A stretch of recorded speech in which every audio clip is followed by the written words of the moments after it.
Hi all, ഇന്ന് നമുക്ക് നല്ല അടിപൊളി ഒരു ബർഗർ വീട്ടിൽ തന്നെ ഉണ്ടാക്കാം. അത് ഈ റെസ്റ്റോറൻറ്റിൽ നിന്ന് കിട്ടുന്ന പോലെ തന്നെ ഉണ്ടാക്കാം കേട്ടോ.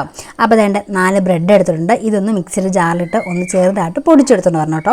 അന്ന് വേണ്ട ആദ്യം മിക്സിയുടെ ജാറിൽ തന്നെ ചെറുതായി സവോളയും 2-3 അല്ലി വെളുത്തുള്ളിയും ഉണക്കമുളകും ചെറുനാരങ്ങ നിരങ്ങിട്ട് വീണ്ടും നന്നായിട്ട് നരച്ചെടുത്തുകൊണ്ട് വരിക. പിന്നെ വേണ്ട എല്ലില്ലാതെ ചിക്കൻ പീസ് കേട്ടോ നമുക്ക് വേണ്ടത്. അത് ചെറിയ കഷ്ണങ്ങളാക്കിയിട്ട് അതൊന്ന് ചതച്ചെടുത്തുകൊണ്ട് വരണം കേട്ടോ. ഒരുപാട് അങ്ങ് ചിക്കൻ അരഞ്ഞു പോകരുത്. പിന്നെ വേണ്ട ഇതിനകത്തേക്ക് ഒരു ചെറിയൊരു മുട്ട പൊട്ടിച്ചൊഴിക്കുക. പിന്നെ വേണ്ട സോയാ സോസും ഉപ്പും കുരുമുളക് പൊടിയും പിന്നെ നമ്മൾ പൊടിച്ച് വെച്ചേക്കുന്ന ബ്രെഡിൻ്റെ പൊടിയുണ്ട് അതും കൂടി ഇട്ട് നന്നായിട്ട് കൈ കൊണ്ട് കുഴച്ചെടുക്കണം കേട്ടോ. അപ്പോൾ ഈ ചിക്കൻ്റെ അകത്ത് ആ വെള്ളമയമൊക്കെ പോകാനാണ് നമ്മൾ ഈ ബ്രെഡ് പൊടി ഉപയോഗിക്കുന്നത് കേട്ടോ. അല്ലെങ്കിൽ ആ വെള്ളമയം പോകുന്നതും വഴി നമുക്ക് ബ്രെഡ് പൊടി കുറച്ച് ഇട്ട് കൊടുത്ത് നന്നായിട്ട് കൈ കൊണ്ട് കുഴച്ചൊന്ന് മാറ്റി വെക്കാം.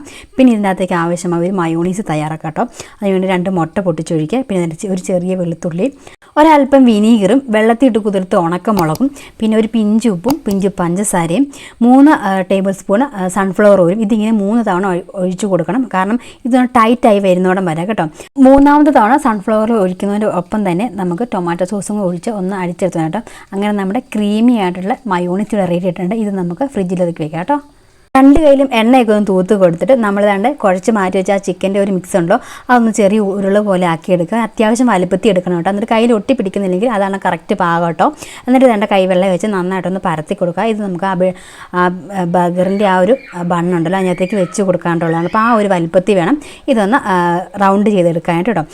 ഒരു മുട്ട പൊട്ടിച്ച് ബീറ്റ് ചെയ്തെടുക്കുക. അതിൻ്റെ അകത്തേക്ക് നമുക്ക് ചിക്കൻ്റെ ആ ഒരു മിക്സ് ഉണ്ടല്ലോ അതൊന്ന് മുക്കിയെടുക്കണം. ഇത് മുക്കിയെടുക്കുമ്പോൾ സൂക്ഷിക്കണം, പൊട്ടിപ്പോകാൻ ചാൻസ് ഉണ്ട് കേട്ടോ. പതിയെ വേണം ചെയ്യാനായിട്ട്. പിന്നെ വേണ്ടത് ബ്രെഡ് പൊടിക്കകത്തേക്കിട്ട് ഒന്ന് കോട്ട് ചെയ്തെടുക്കണം കേട്ടോ. നന്നായിട്ട് കോട്ട് ചെയ്തെടുക്കുക. അതും അതുപോലെ തന്നെ പതിയെ വേണം ചെയ്യേണ്ടത്, കാരണം പൊടിഞ്ഞു പോകാൻ ചാൻസ് ഉണ്ട് കേട്ടോ. പിന്നെ ഓയിൽ ചൂടായി കഴിയുമ്പോൾ ചെറു തീയിൽ വെച്ച് വേണം ഇതൊന്ന് ഫ്രൈ ചെയ്തെടുക്കാനായിട്ട്. പ്രത്യേകം ശ്രദ്ധിക്കണം, ഓയിൽ ചൂടായതിനു ശേഷം മാത്രമേ നമ്മൾ ഇത് ഇട്ട് കൊടുക്കാവുള്ളൂ. എന്നിട്ട് ചെറു തീയിൽ വേണം ഇതൊന്ന് ഫ്രൈ ചെയ്തെടുക്കാനായിട്ട്. ചിക്കൻ നമ്മൾ അരച്ചെടുത്തുകൊണ്ട് തന്നെ ഇത് നന്നായിട്ട് വേകണം. പിന്നെ ബ്രെഡ് പൊടിക്കകത്ത് മുക്കിയതുകൊണ്ട് വേഗം തന്നെ കരിഞ്ഞു പോകാൻ ചാൻസ് ഉണ്ട്. അതുകൊണ്ടാണ് ചെറു തീയിലിട്ട് വേവിക്കണം എന്ന് പറയുന്നത്.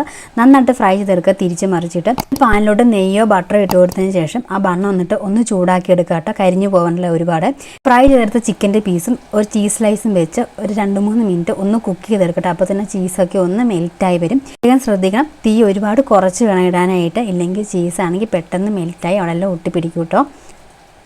ബർഗർ ബണ്ണിൻ്റെ അകത്തേക്ക് നമ്മൾ നേരത്തെ ഫ്രിഡ്ജിൽ വെച്ചിരിക്കുന്ന മയോണീസ് ഇല്ല അതൊന്ന് സ്പ്രെഡ് ചെയ്ത് കൊടുക്കുക. പിന്നെ തന്നെ നമുക്ക് ഇഷ്ടമുള്ള പച്ചക്കറി വെക്കാം കേട്ടോ. ഞാനിവിടെ കുക്കുമ്പറും സവോളയും കൂടി വെച്ച് കൊടുക്കുന്നുണ്ട്. നമുക്ക് ഇഷ്ടമുള്ള പച്ചക്കറികളൊക്കെ അതിനകത്ത് വെക്കാം കേട്ടോ. പിന്നെ ബർഗർ ലീഫ് വെക്കുന്നുണ്ട്. പിന്നെ ചിക്കൻ്റെ പാർട്ടീസും കൂടി വെച്ച് കൊടുക്കുന്നുണ്ട്. പിന്നെ അതിൻ്റെ മേലെ കുറച്ച് പച്ചക്കറി ഇട്ട് കുക്കുമ്പറും സവോളയും ക്യാരറ്റും കൂടി വെക്കുന്നുണ്ട്. പിന്നെ അതിൻ്റെ മേലെ കുറച്ച് ടൊമാറ്റോ സോസും കൂടി ഒഴിക്കുന്നുണ്ട് കേട്ടോ. പിന്നെ അത് കവർ ചെയ്യാനുള്ള ഒരു ബണ്ണുണ്ട് അതിൻ്റെ അകത്തേക്കും കൂടെ ടൊമാറ്റോ സോസും മയോണീസും കൂടെ സ്പ്രെഡ് ചെയ്ത് കൊടുക്കുന്നുണ്ട്. നമ്മുടെ ബർഗർ ഇവിടെ റെഡി ആയിട്ടുണ്ടോ. ഇത് നമുക്ക് വീട്ടിൽ തന്നെ വേഗം തയ്യാറാക്കാൻ പറ്റും. റെസ്റ്റോറൻറ്റിൽ നിന്ന് കിട്ടുന്ന അതേ ടേസ്റ്റാണ് കേട്ടോ. അപ്പോൾ നിങ്ങളെല്ലാവരും ഒന്ന് ട്രൈ ചെയ്ത് നോക്കുക. വീഡിയോ ഇഷ്ടമായെങ്കിൽ ലൈക്ക് ചെയ്യുക, കമൻറ്റ് ചെയ്യുക, സബ്സ്ക്രൈബ് ചെയ്യുക കേട്ടോ. അപ്പോൾ ഇന്നത്തെ വീഡിയോ ഇത്രയേ ഉള്ളൂ. Okay, by.